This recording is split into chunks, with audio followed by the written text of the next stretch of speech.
Hi, I'm Steve Dickinson, author of Presenting Multiple Incomes.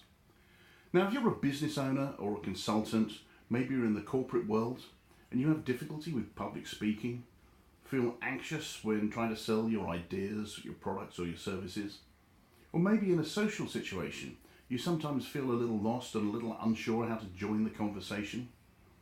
If that's the case, I've got something for you that I really think you're going to find of use. Now, I've heard again and again that presentations involve feeling nervous and anxious, and that's exactly the way I felt about them.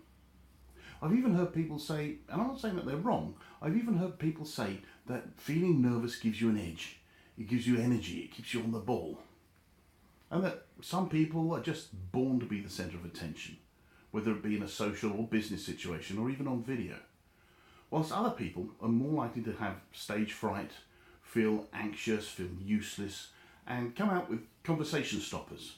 When they finally do join a conversation, it'll go silent, all eyes on them, and they've got nowhere to go. And then slowly the conversation starts again. Now, that's happened to me again and again and again in the past. Which interests me because when we were babies, we had no problems being self-expressed.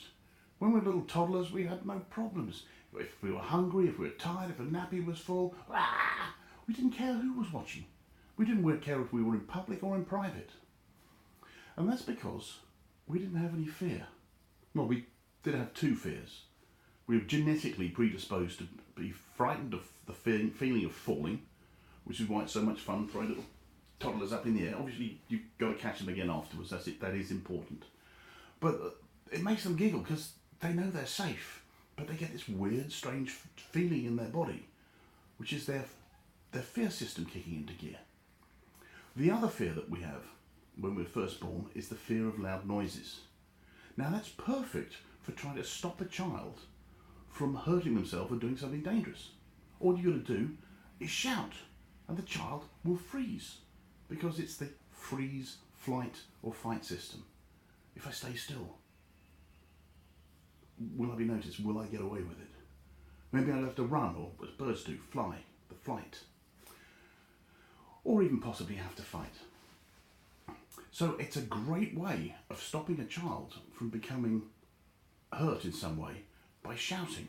But if there are a number of people around, as that fear kicks in, as they suddenly feel their body chemistry changing with the adrenaline surging through, and they look around, the chances are if a child has been shouted at, then everybody in the area is going to actually be looking at the child.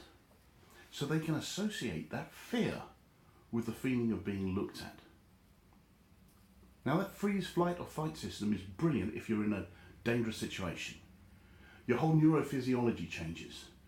Your blood flow changes, so if you get cut, you don't bleed as much.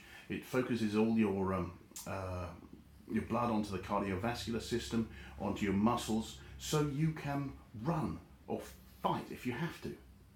But at the same time, it reduces your cognitive function. The executive part of your brain, the blood flow reduces there, because you don't need to think, you just need to react. You need to react in accordance with the emotions of the moment. So fear makes you stupid. Feeling nervous stops you from being able to communicate effectively.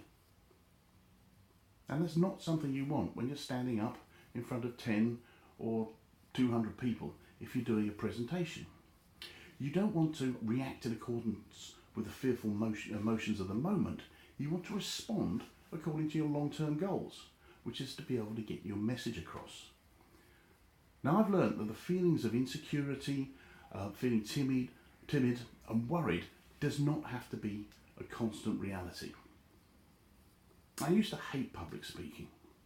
And in social situations, when people ask me questions, there'd be a sudden panic.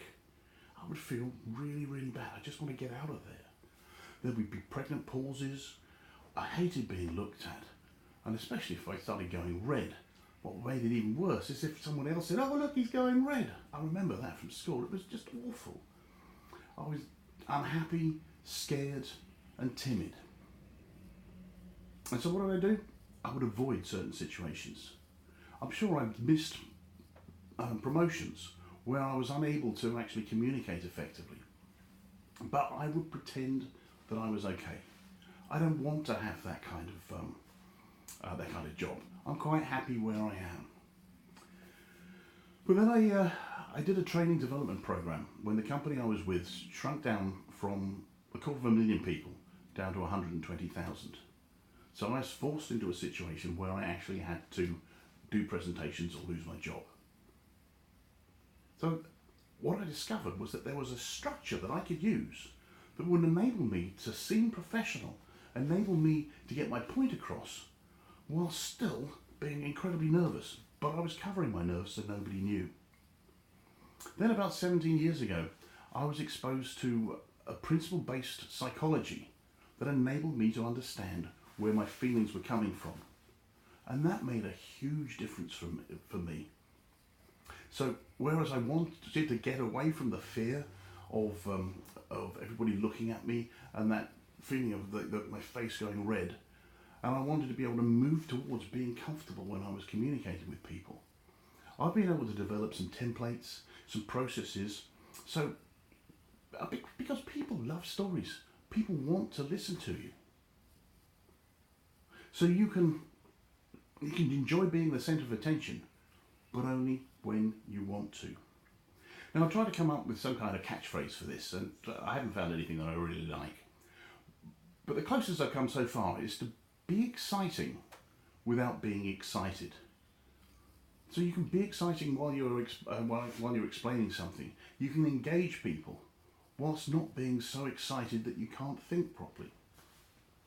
So I've got understanding, insights, strategies and techniques that will enable you to feel comfortable talking to one person or 1,000. And you'll know that this is working when you actually start looking around for occasions to speak in public, because you just want to enjoy getting your message across. Now, if I were to think of 3 words that would describe what I want to do here, and my approach, the first one would be understanding, because I understand. I've been there myself. Next one, nurturing, because I want to take people through the process that I went through from being so fearful for so long, to enable them to be able to communicate effectively and enjoy it. And finally, challenging. Now, don't mean challenging in a confrontational kind of way. I mean just helping people expand their comfort zone. Now, a comfort zone is filled with those things that you're familiar with. So if you want to be comfortable with something else, try it a couple of times until you're familiar with it. It's not difficult. So I really want you, to be able to uncover your self-expression. Now this is going to be customised for people like us who've had the fear, maybe still got the fear to a degree, and just don't have the confidence to step out and do any online training or do any networking. Got some ideas, but really don't know how to get their point across effectively. I've got a lot of free stuff coming up. I'm going to do another 8 videos that goes into a little bit of detail as to how this works and how I've been able to streamline this process to go from nerves to confidence. And I want it to be meaningful and supportive, because I needed the support. I didn't have it because I didn't know where to go. So I want people to have sort of less stress, more success, more quality time, more money, and to be able to talk or not talk and still enjoy the moment.